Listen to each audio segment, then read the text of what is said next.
제가 이제 신앙생활을 한 지가 43년째예요. 참 긴 세월 했죠. 근데 그 신앙생활을 20년 정도 할 때까지 제가 뭘 몰랐느냐면 참 믿음에 대해서 알지를 못했어요. 뭐가 믿는 것인지를 구체적으로 제가 알지를 못했어요. 그런데 믿음이 구체적으로 뭔지를 모르니까 많이 듣고 많이 이해하고 많이 깨달으면 그게 구원을 이루는 것인 줄 알았어요.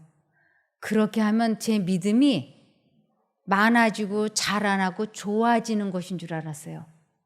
그러니까 성경을 많이 이해하고 깨닫고 듣기 위해서 누가 설교를 잘하는 목사가 있다든지 박사가 있다든지 장로가 있다든지 하면 그 집회를 빠지지 않고 천리를 마다 않고 다녔어요.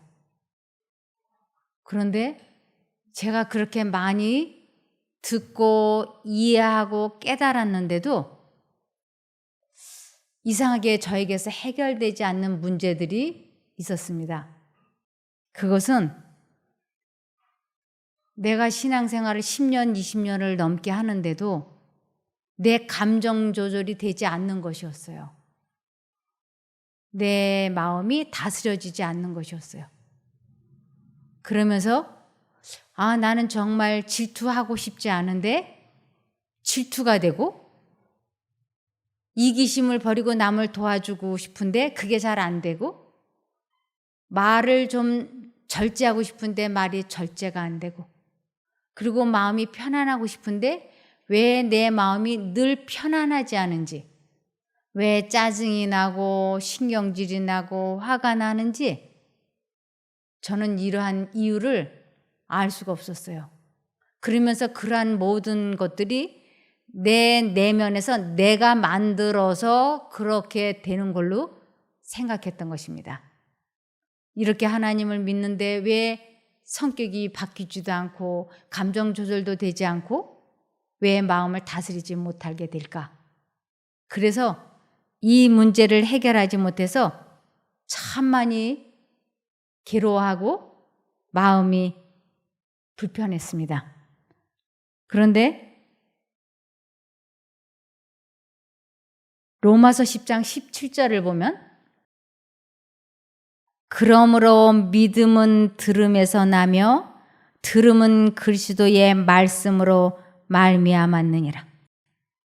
이 말씀을 설교를 많이 들으면 믿음이 생긴다고 하니까 얼마나 많이 제가 들었는지 몰라요. 그런데 나중에서야 이 뜻이 무슨 뜻인 줄 알았느냐면 그러므로 믿음은 들음이라고 하는 건 순종할 때 믿음이 생기는 것인 것을 알게 됐어요. 아이들이 말 안 들으면 엄마가 그러죠. 너 왜 엄마 말 안 듣니? 그것은 이 귀로 듣고 있으라는 얘기가 아니고 순종을 왜 안 하느냐? 그 뜻이죠. 그래서 이 믿음이라고 하는 것은 반드시 순종을 할 때 하나님께서 마음에 말씀해 주시는 그 말씀을 알아듣고 순종을 하게 될 때야 믿음이라고 하는 것이 생기는 것이었어요. 그래서 이 성경 말씀을 읽을 때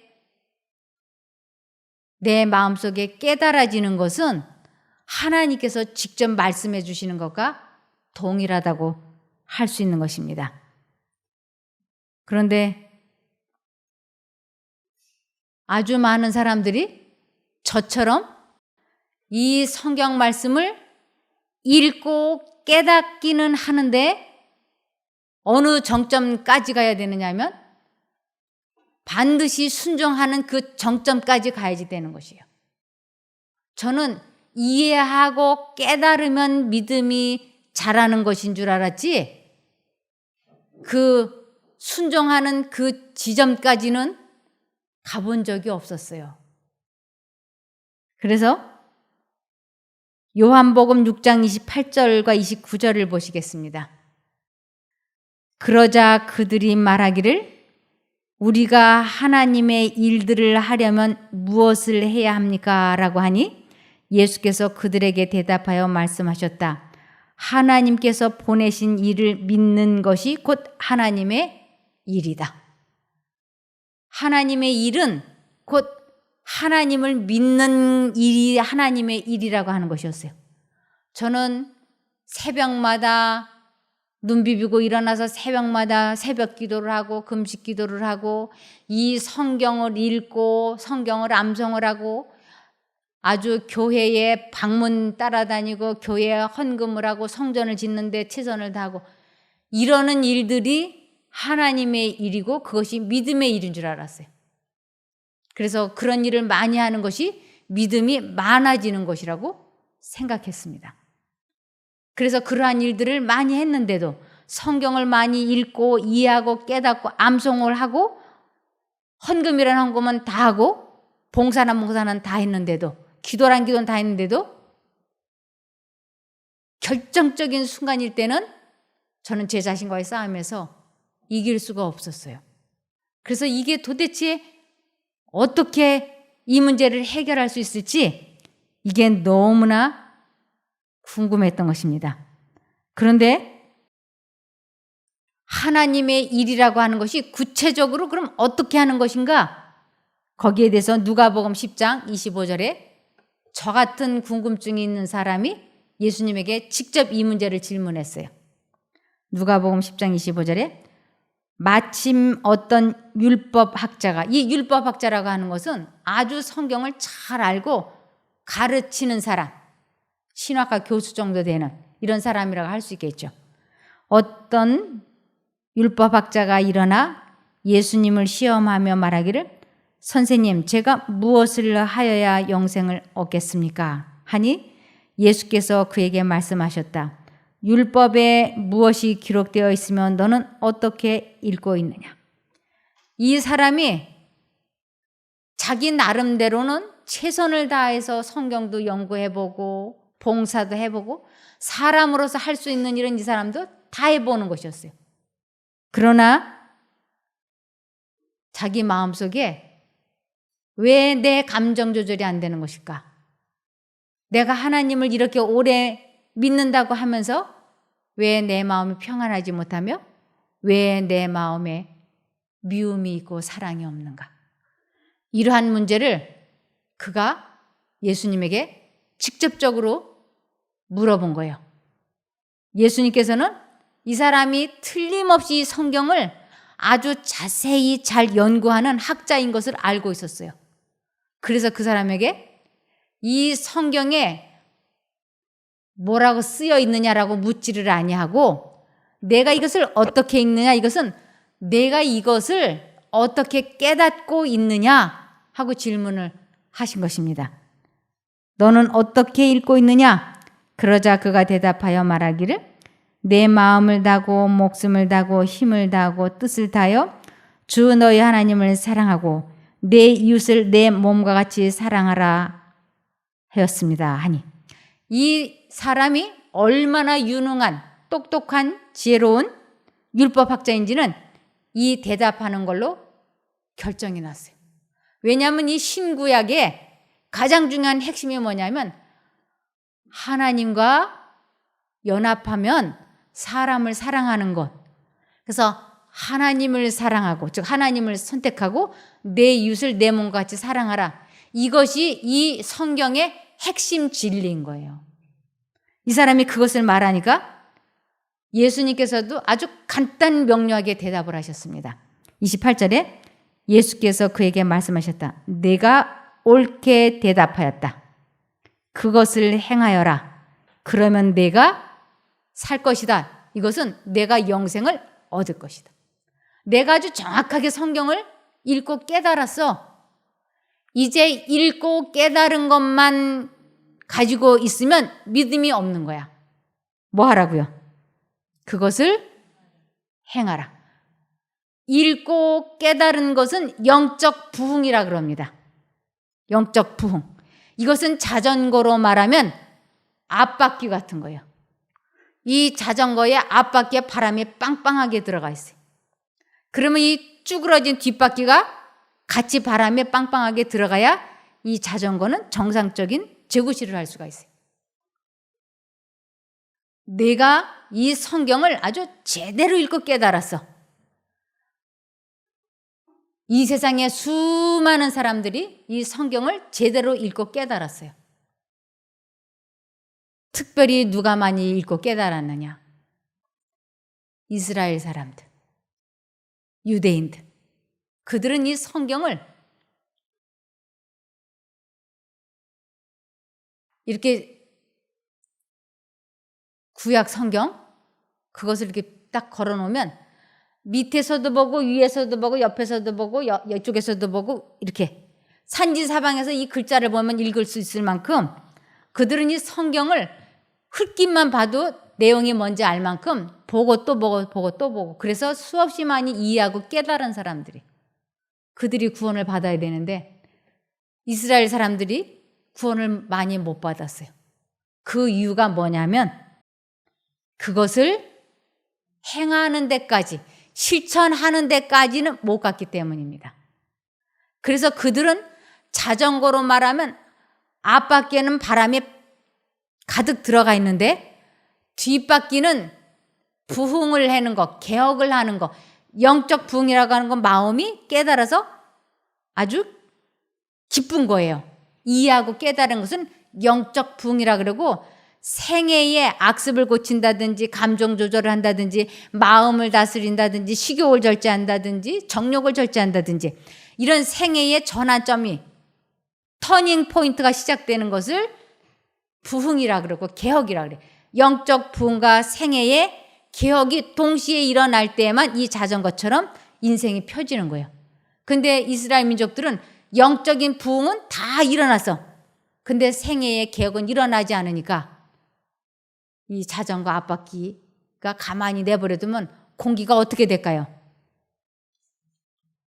소멸되더라고요. 저는 자전거를 갖고 있어 봐서 알아요.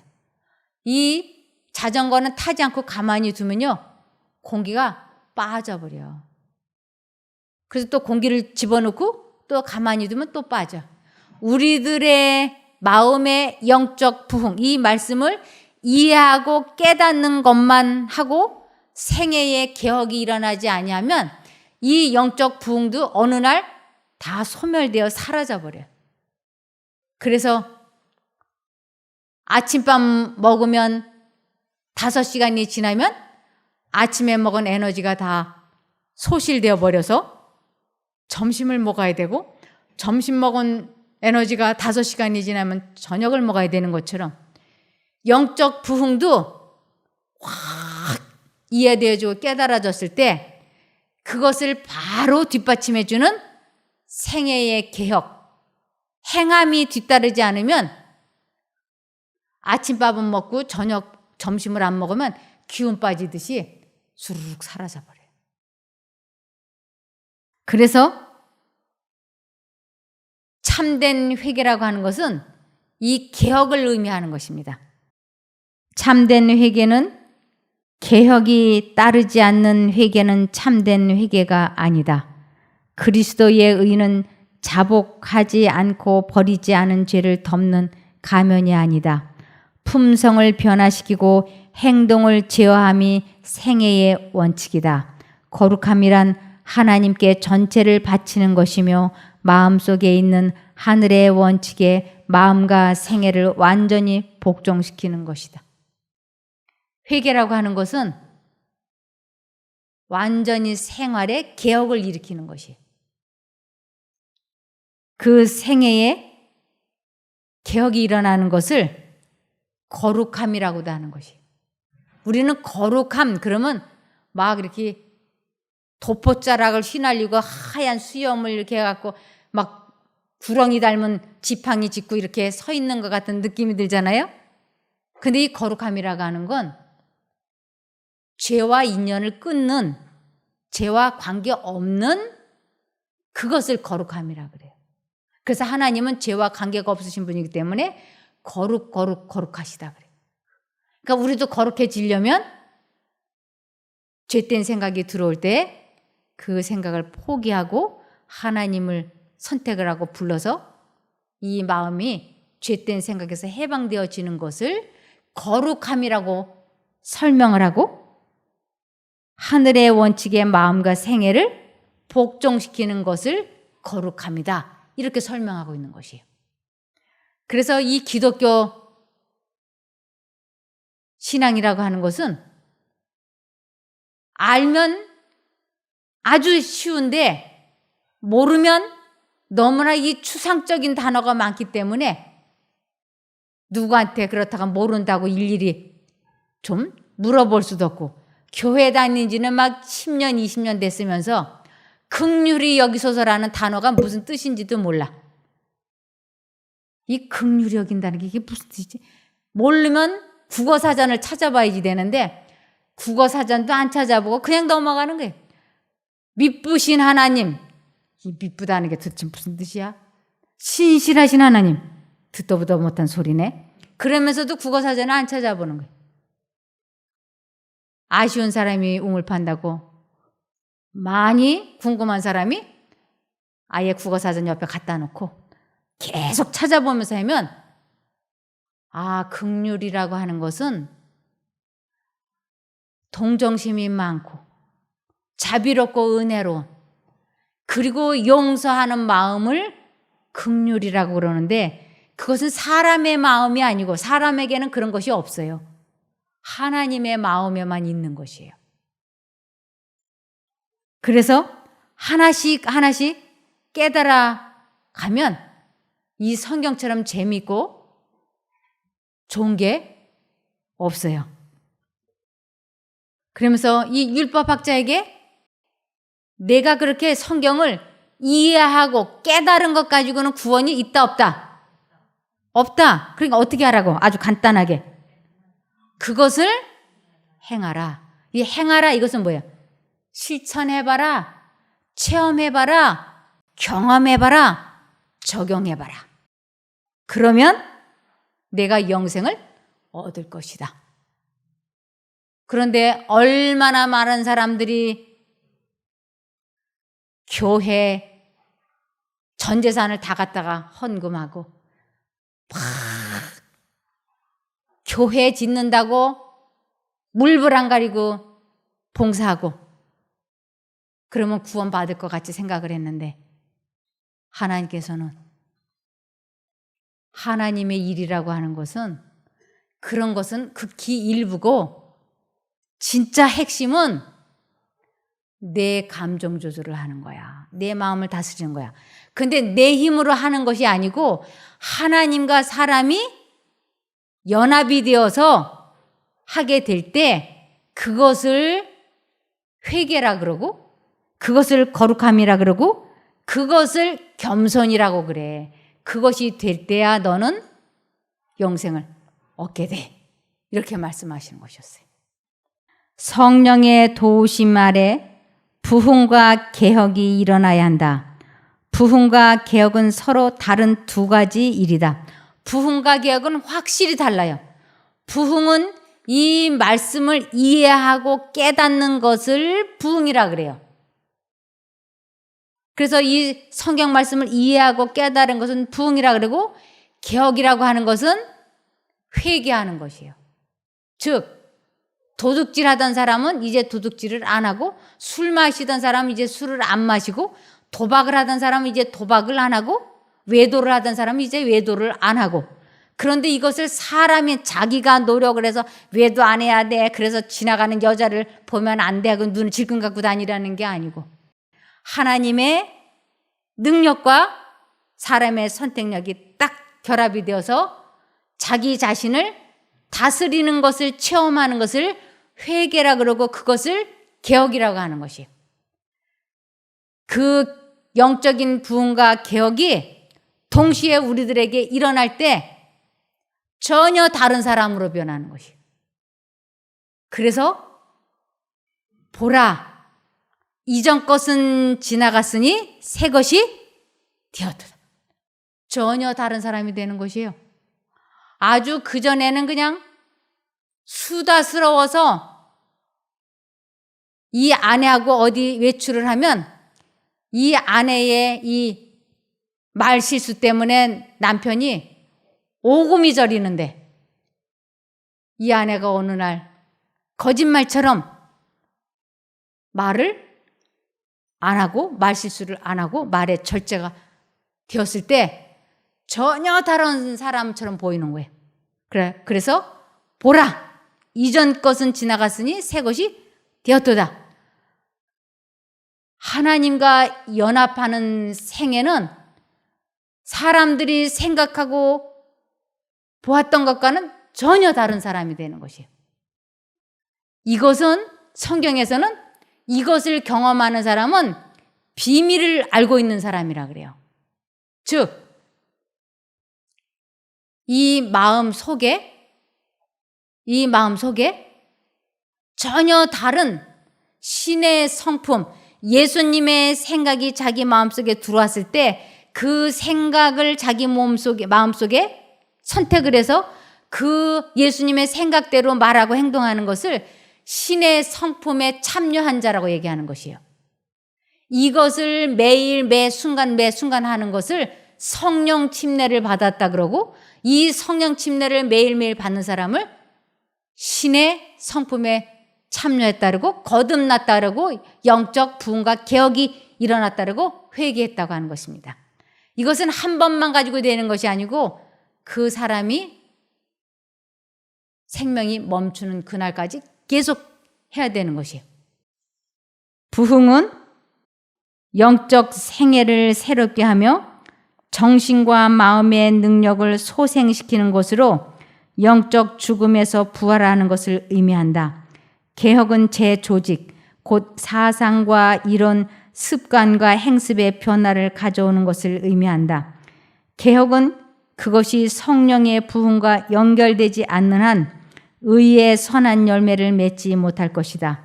부흥과 개혁은 그들의 정해진 일을 해야 하며 그것들은 이와 같은 일을 행함에 있어서 연합해야 한다. 영적 부흥이 일어남과 개혁이 동시에 일어나야지 되는 것이에요. 이 성경 말씀에 보니까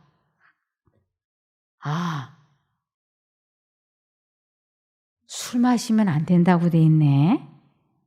근데 나는 참 술을 좋아하는데 이거 어떡하지?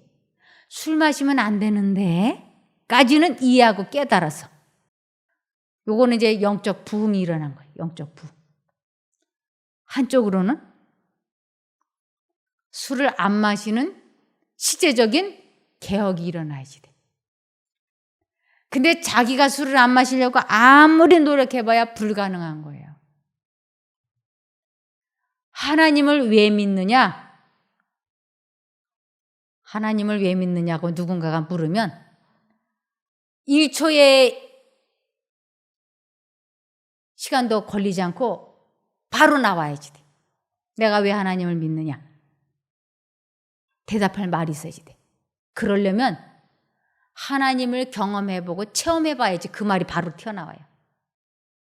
하나님을 경험해보지 않으면, 체험해보지 않으면 하나님을 왜 믿느냐? 그리고 누군가가 물어보면 갑자기 몸이 비비비 틀리는 거야. 할 말은 없고 말은 해야 되겠고, 이거 무색해서 쑥스러워서. 하나님을 왜 믿으십니까? 대답할 말이 있어야죠. 제가 버스가 안에서 중을 한 사람 만났어요. 아주 파르스름하니 머리를 민 미남 중이더라고요. 그래서 옳다, 오늘 나하고 한번 이 사람하고 좀 대화 좀 나눠봐야 되겠다. 그래서 제가 우정 그 사람 옆자리 가서 앉았어요. 그리고는 스님 도통하셨습니까? 하고 물어보니까 아니요. 자기는 도통하지 않았대. 그럼 도통한 사람 보셨습니까? 아니요, 못 봤습니다. 그래서 저는 도통했습니다. 그랬더니 이 사람이 도통이라는 말을 쓰는 거 보니까 틀리면 불교신자 같은데 자기 생전에 도통한 사람은 처음 봤죠. 저는 도통했습니다. 어떻게 도통하셨습니까? 도통은 사람의 힘으로 하는 게 아닙니다. 불교는 도통을 자기가 하는 걸로 알아요. 자기가. 그래서 자기 마음속을 들여다보는 거예요. 그럼 자기 마음속을 들여다보면 이 속에서 끊임없이 떠오르는 생각들이 있어요. 생각을 자기가 만들어서 하고 있다고 생각을 해요. 그러니까 자기가 만들어서는 생각을 자기가 안 하려고 온갖 고행을 다 하는 것이 불교예요. 근데 기독교는 그와는 정반대예요. 사람은 절대로 마음속에 자기가 생각을 만들어서 할 수 없는 존재예요. 사람은 자기가 생각을 만들어서 할 수 없어요. 생각이 외부에서 내부로 들어오고 있는 거예요. 사람이 자기가 생각을 만들어서 할 수 있는 존재라면 오늘은 내가 행복하고 즐거운 요 생각을 만들어서 해야지 하고 생각을 만들어야 되는데 우리는 정말 생각하고 싶지 않은 누군가를 미워하는, 증오하는, 질투하는, 후회하는, 죄책감 이러한 것이 마음속에 계속 돌아가서 병이 생긴 것이잖아요. 내 병의 원인은 이 생각의 결과라고 성경은 분명히 말씀을 하고 있어요. 그러니까 기독교는 생각을 사람이 만들어서 하는 것이 아니고 생각이 외부에서 들어오는 것이니까 이 들어오는 것을 막아내기 위하여 내 힘으로 하는 것이 아니고 하나님을 부르면 그분이 방패 역할을 해주시는 거예요. 그래서 그 생각을 하나님이 막아주시니까 우리가 죄에서 해방이 되는 거예요. 그런데 이 생각을 내가 만들어서 하는 줄 믿고 지금까지는 술 먹으면 안 되는데 담배 피면 안 되는데 바람 피면 안 되는데 하면서 내가 노력을 하다가 그만 자신과의 싸움에서 져가지고 죄를 졌거든요. 이것을 예수님께서는 아시는 거예요. 그래서 예수님은 이 세상 모든 사람의 죄를 남김없이 다 용서해 주셨어요. 어떠한 죄도. 그래서 하나님께서는 이 세상 모든 사람의 죄를 다 용서해 주셨기 때문에 아무도 자기 죄를 자기가 벌받고 죄받을 필요가 없는 거예요. 근데 사단은 우리 마음속에 계속 내가 그 죄 지은 것 때문에 하나님이 나에게 벌 주셔서 하나님이 치셔서 나에게 이런 질병이 온 거야. 이렇게. 그러나 그것은 생각을 사단이 만들어서 넣어주는 것이지 하나님은 거짓말을 하시지 않으시는 분이에요. 이 세상 모든 죄를 다 그분이 대신 당해 주신 거예요. 그래서 이 세상 사람 아무도 자기 죄값을 자기가 벌받고 죄받을 필요가 없는 거예요. 그래서 하나님을 왜 믿는가? 내 죄를 용서해 주셨기 때문에 죄책감에 시달리지 않는 것, 그것 때문에 첫 번째로는 하나님을 믿고 두 번째로는 끊임없이 하나님을 부름으로 그분과 내가 연합이 되어서 죄와 싸워서 이기기 때문에 죄가 그쳐지는 생애가 시작이 되는 거예요. 이 두 가지 때문에 하나님 믿는 거예요. 그런데 하나님 믿는다고 하면서 사단은 계속 우리들 마음속에 내가 바람을 펴가지고 하나님 이거 언제 나를 치면 어떡하지? 그래서 어느 날 유방암이 딱 걸렸어. 아이고 하나님이 드디어 나를 천벌을 주시는구나. 하나님 믿는 거예요? 안 믿는 거예요? 용서해 주신 그 하나님을 믿지 않는 거예요. 그래서 교회를 아무리 골백년을 다녀도 하나님을 믿지 않는 건 이걸 의미하는 것이에요. 그래서 하나님을 믿는다고 하는 것은 첫 번째, 내가 지은 그 모든 죄를 예수님이 대신 죽어주셨기 때문에 나는 그 죄값을 지불하지 않는다는 거. 하나님이 용서해 주셨다고 하는 거. 그것을 믿고 그리고 매 순간마다 내 마음속에 생각이 들어오고 있다고 하는 것을 이것을 인정을 해야지 돼. 내가 그때 왜 화가 났는지, 왜 짜증이 났는지, 왜 우울했는지 그것이 내가 그렇게 되는 게 아니고 사단이 우울한 느낌, 감정, 슬픔, 좌절, 열등감을 사단이 넣어준 것이었구나. 그것을 이제 받아들이지 않겠다고 결심을 하고 예수님을 부르면 내가 얼마만큼이나 결심이 확고해졌느냐, 그것만큼 우리는 빨리 응답을 받는 것이. 마음을 정하지 않고 그냥 예수님을 불러. 예수님, 예수님, 예수님, 예수. 이렇게 해서 1000번을 부르면 효과가 없어요. 결심을 해야지 돼. 하나님, 저 오늘 제가 예수님의 이름을 부르다 죽어도 이제 다시는 과거와 같은 삶을 살지 않겠습니다. 도와주십시오. 그리고 진심으로 확고부동한 백절불굴의 의지력을 가지고 하나님을 부르면 우리를 그 기가 막힐 웅덩이와 수렁에서 쫙 해방시켜 주신다니까요. 이것을 체험하는 것을 하나님을 믿는다, 하나님을 사랑한다, 하나님을 안다, 이렇게 여러 가지로 설명하는 것이에요.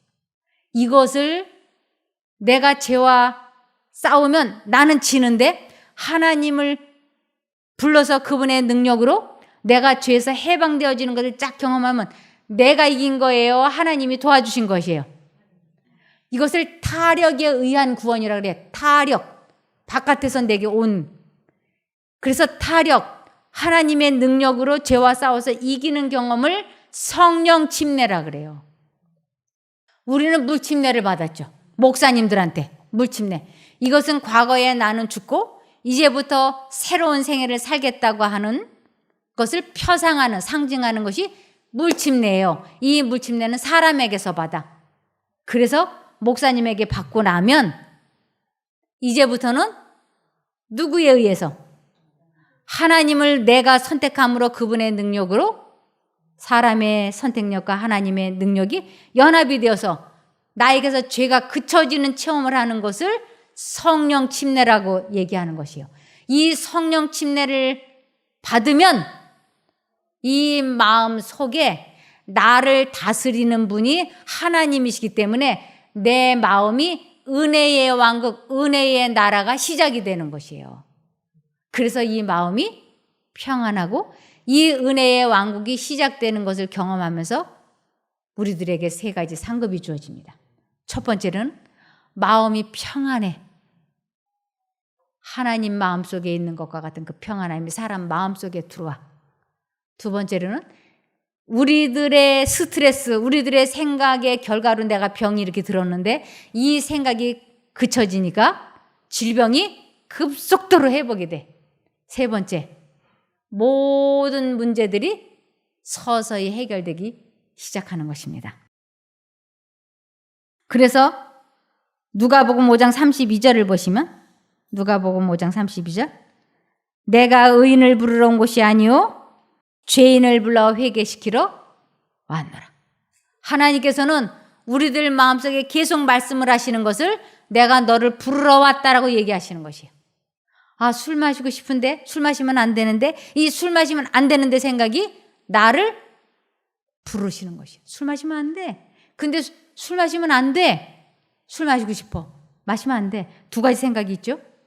그럴 때 하나님을 불러보세요. 그러면 하나님의 능력이 우리를 그 기가 막힐 웅덩이와 수렁에서 해방시켜 준다니까요. 시편 40편 1, 2, 3절.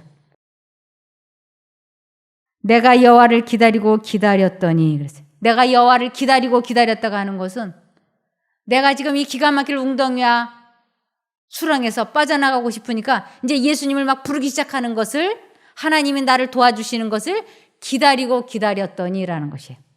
내가 여호와를 기다리고 기다렸더니 귀를 기울이사 나의 부르짖음을 들으셨도다. 귀를 하나님이 기울이시는 것이에요. 내가 첫 번째 예수님 부르는 것과 2번째 예수님 부르는 것과 3번째 예수님 부르는 것 그분은 다 들으세요. 근데 어느 지점에서 나에게 응답하시는가?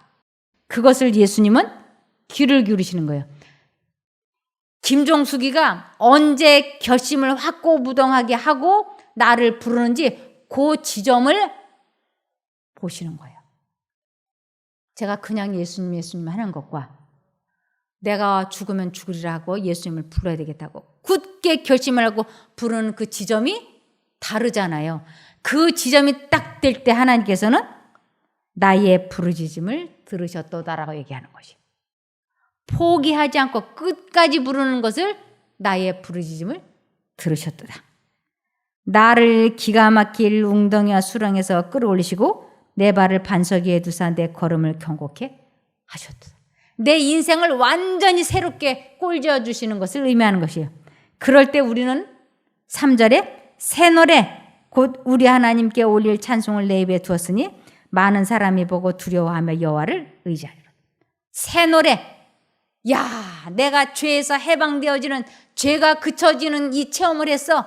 이것을 다른 사람들에게 막 자랑하는 것을 새 노래를 부른다라고 얘기하는 것이에요. 근데 이 경험을 한 번도 해본 적이 없어. 신앙생활은 50년, 90년, 80년을 했는데 하나님의 말씀을 이해하고 깨닫는 것은 무지하게 많이 했는데 행하는 일을 한 번도 안 해본 사람은 평생을 가도 새 노래를 못 불러요. 이 경험의 노래, 새 노래는 교회를 오래 다니고 많이 믿고 이게 아니고 이 원리를 깨닫고 지금 오늘 실천을 하다가 교통사고로 나가서 죽었다. 그럼 실천해본 그 사람은 그날로 구원인 거예요. 근데 실천을 한 번도 안 해보고 성경 말씀을 많이 이해하고 깨닫는 것까지만 무지하게 많이 했어요. 나가서 교통사고 나서 죽었어요. 어떻게 될까요? 구원이 없는 거예요. 왜냐하면 예수님께서 말씀하셨으니까. 행하라. 그리하면 살 것이다. 우리는 말씀을 귀로만 듣는 게 아니고 하나님의 말씀을 순종을 하게 될 때 믿음이 자라고 그 믿음은 매 순간 하나님을 선택할 때 자라나는 것입니다. 그걸 체험하시기를 바라며 말씀을 마치겠습니다. 기도하겠습니다. 하늘에 계신 저희들의 아버지 하나님, 그동안 안개 속을 헤매이는 것처럼 캄캄한 어둠 속에 있었습니다. 이제 하나님에 대해서 분명하고 명확하게 배울 수 있게 도와주시니 감사드립니다. 이제는 주님께서 양심 가운데 말씀을 하시면 이유를 불문하고 어떠한 손해가 나든지 하나님을 선택하고 부르려고 결심했사오니 도와주시옵소서.